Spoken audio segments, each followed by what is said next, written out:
Welcome back once again, Riyana Haider here. और आज हम स्टडी करने वाले हैं स्टेम के बारे में। बेसिकली किसी भी प्लांट को अगर हम डिवाइड करते हैं तो टू पार्ट्स में प्लांट जो है वो डिवाइड होता है। एक होता है अंडरग्राउंड पार्ट जिसे हम रूट बोलते हैं, और दूसरा होता है अबव द ग्राउंड जिसे हम स्टेम बोलते हैं। रूट जो है वो ज़मीन के अंदर प्रेजेंट होती है और स्टेम जो है वो ज़मीन के ऊपर आपको नज़र आता है।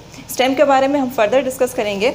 Ascending part of the plant, किसी भी प्लांट का असेंडिंग पार्ट मीन्स कि जो आपको नज़र आता है, दैट इज़ योर स्टेम। वो होता है आपका स्टेम, जो कि पॉजिटिवली फोटोट्रॉपिक होता है and negatively geotropic. Positively phototropic का मतलब क्या होता है? The word photo means sunlight and tropic means movement. मतलब इसकी जो मूवमेंट होती है वो टूवर्ड्स सनलाइट होती है, and away from the earth उसे हम बोलते हैं negatively geotropic. The word geo means earth and tropic means movement.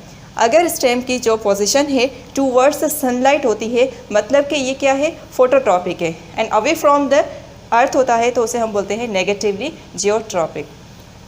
Bears nodes and internodes, और यही स्टेम का मेन फंक्शन, जो मेन कैरेक्टर है किसी भी स्टेम को रिकग्नाइज करने के बारे में, कि उसमें जो है वो नोड्स एंड इंटरनोड्स प्रेजेंट होते हैं। बेसिकली जो नोड्स होते हैं वो एक ऐसा पार्ट होता है जहाँ से लीफ का अराइज होता है। लीफ जहाँ से अराइज होता है that is your nodes. And internodes क्या होता है? The space between two consecutive nodes. ऐसा स्पेस जो दो नोड्स के बीच में होता है उसे हम बोलते हैं internodes. Main function is spreading out branches, और स्टेम का जो मेन फंक्शन होता है स्प्रेड आउट करता है ब्रांचेस को। तो इसमें हमने इसको क्या समझा कि जो स्टेम है ये असेंडिंग पार्ट होता है प्लांट का, जो कि पॉजिटिवली फोटोट्रॉपिक इसकी मूवमेंट होती है and away from the earth होता है, और इसमें नोड्स एंड इंटरनोड्स प्रेजेंट होते हैं। और इसका मेन फंक्शन, जो प्राइमरी फंक्शन स्टेम का होता है, ये होता है स्प्रेडिंग आउट ब्रांचेस। नेक्स्ट हम देखते हैं इसमें मॉडिफिकेशन ऑफ स्टेम। मॉडिफिकेशंस क्या होता है? अगर स्टेम अपने इस फंक्शन, मैन इसका फंक्शन क्या था? स्प्रेडिंग आउट ब्रांचेस, ब्रांचेस को स्प्रेड आउट करना था, ठीक है। अगर वो उसको छोड़ करके कोई और फंक्शन परफॉर्म करता है, that is your modifications of stem, उसे हम बोलते हैं modifications of stem. Modification of stem में हमारे पास तीन कैरेक्टर आते हैं। नंबर फर्स्ट है underground stem, number second is aerial stem, and number third is sub aerial stem. अगर हम अंडरग्राउंड स्टेम, नाम से ही जाहिर है, मीन्स कि ऐसी रूट्स जो ज़मीन के अंदर प्रेजेंट हो, that is your underground. Number second is aerial stem. Aerial stem जो ज़मीन के ऊपर, अबव द ग्राउंड लेवल जो स्टेम प्रेजेंट हो, that is your aerial stem. And third one is sub aerial stem.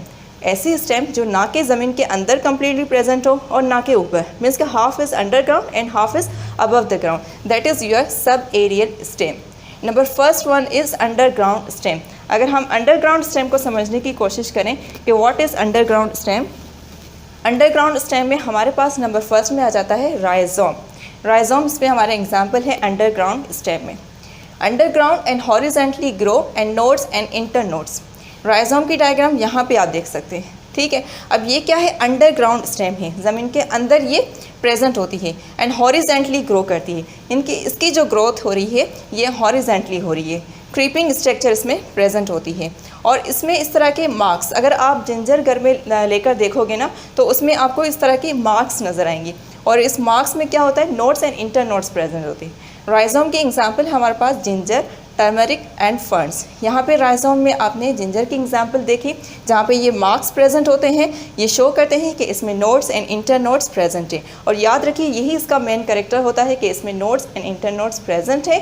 तो ये किसको आइडेंटिफाई कर रहा है कि ये आपके लिए स्टेम है। ये example ginger, turmeric and ferns जो हैं इसके एग्जाम्पल्स आ जाते हैं।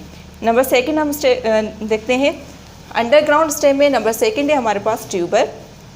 ट्यूबर के एग्जाम्पल है हमारे पास पोटैटो।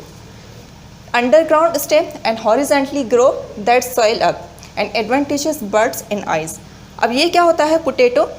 पोटैटो जो अगर राइजोम से इसको कंपेयर करेंगे तो ये भी हॉरिजेंटली ग्रो करेगा। अंडरग्राउंड स्टेम तो है, लेकिन ये भी राइजोम की तरह ही हॉरिजेंटली ग्रो करेगा, बट आगे जाके ये क्या करेगा? सॉइल अप हो जाएगा। एपिकल पार्ट से इसकी जो ग्रोथ है वो सॉइल अप हो जाएगी। और ये किस वजह से होता है? Because of storage of food. इसने स्टोर कर दिया फूड को।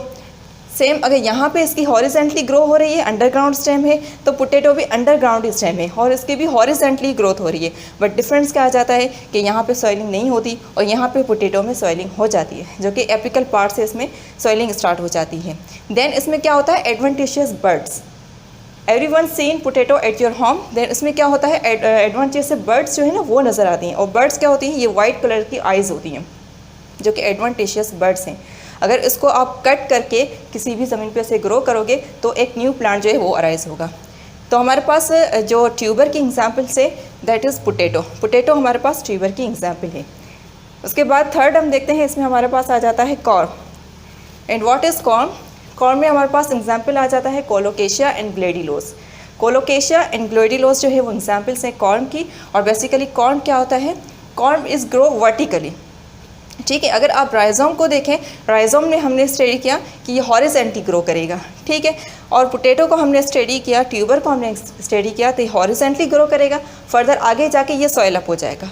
बट अगर हम इसमें कॉर्न की एग्जांपल लें और उसको हम देखें तो उसमें क्या होता है, ये वर्टिकली ग्रो करेगा। राइजोम के कंपैरिजन में इसकी जो ग्रोथ होगी वर्टिकली ग्रोथ हो रही है। और इसमें डायामीटर इज़ मोर देन इस लेंथ। इसकी जो डायामीटर है इसकी लेंथ के कंपैरिजन में वो ज़्यादा होती है। And there is a demarcations. इसमें भी डिमार्केशंस होती हैं, वहाँ पे इसके nodes and internodes present होते हैं। यहाँ पे इस तरह की जो डिमार्केशंस लगी हुई हैं उसमें इसके nodes and internodes present होती हैं। और यही रीज़न है कि हम इसे समझेंगे कि ये आइडेंटिफाई करता है किसी भी स्टेम को। देन ट्यूबर के बाद हमारे पास आ जाता है bulb. And what is bulb? Bulb क्या होता है? बल्ब की एग्जांपल्स हमारे पास आ जाती है onion, garlic and lily. Onion, garlic and lily are the examples of bulb. And bulb क्या होता है, इंटरनोड्स आर इनडिस्टिंक्ट। इसमें जो इंटरनोड होते हैं वो बिल्कुल थोड़े से होते हैं।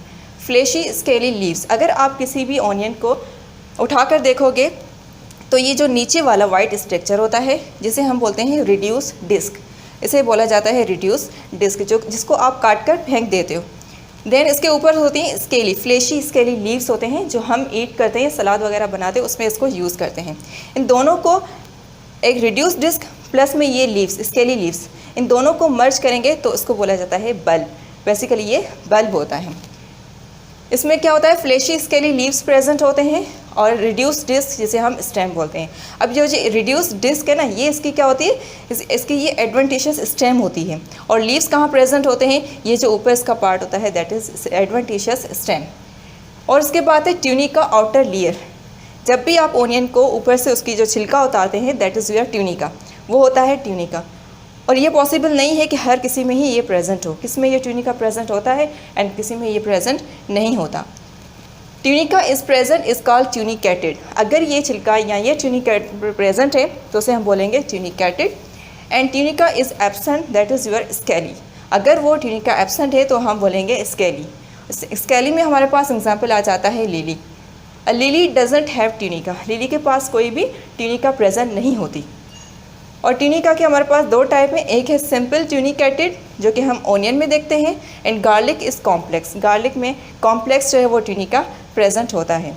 तो ये था आज का हमारा टॉपिक ऑनियन और इसकी मॉडिफिकेशंस के बारे में। आई होप कि आपको समझ में आया होगा। Thank you.